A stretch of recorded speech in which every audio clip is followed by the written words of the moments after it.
In selling, the major obstacle is often objections that customers give you that stop them from buying and stop you from selling. So let me show you 9 different objections that you will get on a regular basis, and you must learn how to recognize these objections and to deal with them effectively. The first type of objection you will get is an unspoken objection.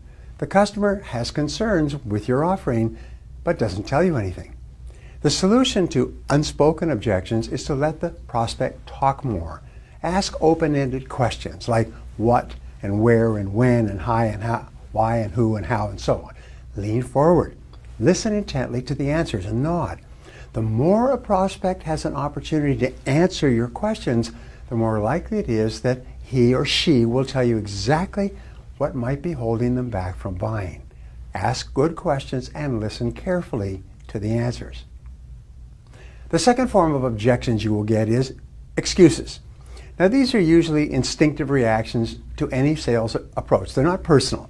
Excuses are not really serious either. The best salespeople, when they get an excuse, they just nod and smile and agree, and then they ask a question to take control of the conversation.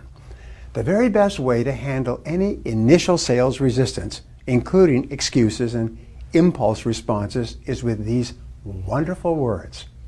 Person says, I can't afford it, I'm not in the market, we don't need it right now, we don't want it, and so on. You say, that's all right.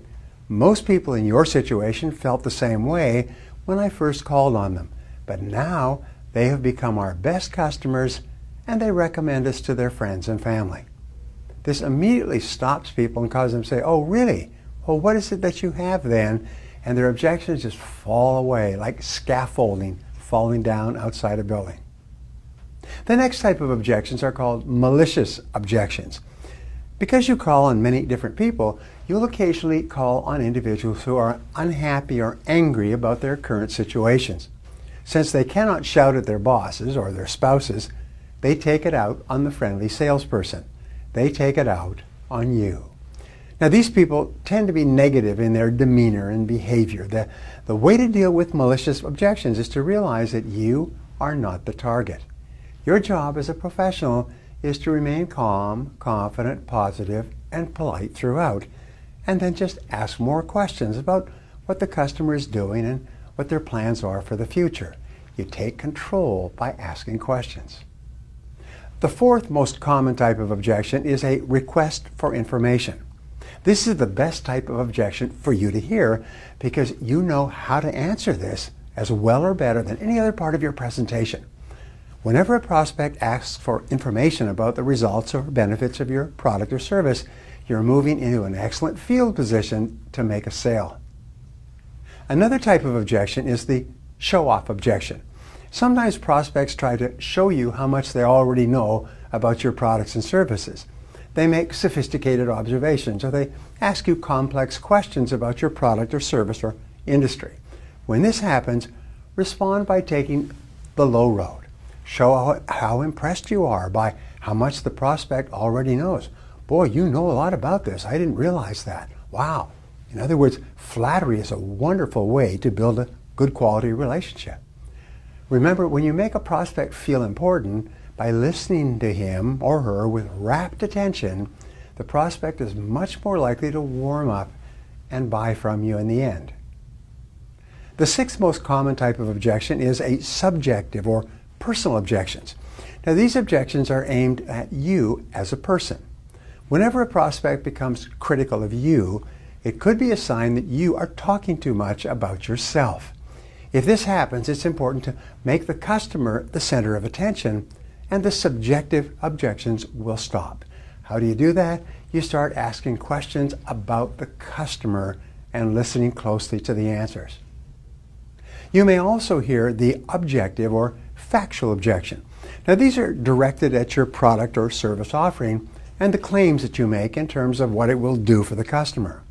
If you can answer an objective question like, how does this work? And how can I be sure it will do this? And what kind of proof do you have? If you can answer this type of objection, you can often close the sale. People often ask objective objections or factual objections when they're just about ready to buy and they just need a little more reassurance. The eighth most common form of objection is what we have called general sales resistance.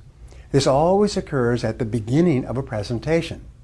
Until you neutralize this general sales resistance, the customer will be listening to you with a closed mind. When the customer relaxes and gives you permission to ask him questions, you immediately begin your pre-selected, open-ended questions to qualify the prospect and find out what he really needs that you can provide for him. For example, I have found if you just say, "May I ask you a question?" If the prospect says yes, or "May I ask you a couple of questions?" When the prospect says yes, the prospect has also said, "I will answer the questions if you ask them." This is a wonderful way to break the ice and lower resistance. The ninth most common objection is called the last-ditch objection. Now, you've made your presentation and the prospect clearly sees how she would be better off with your product or service. She knows and understands what you're selling and how much you're asking. She's on the verge of making a buying decision, but she still hesitates. In this case, you listen with respect to their final objections and then assure the prospect that yours is an excellent product or service at a good price and that everyone who is using it today is very happy with their decision. You have then overcome the last-ditch objection and you can go on to close the sale.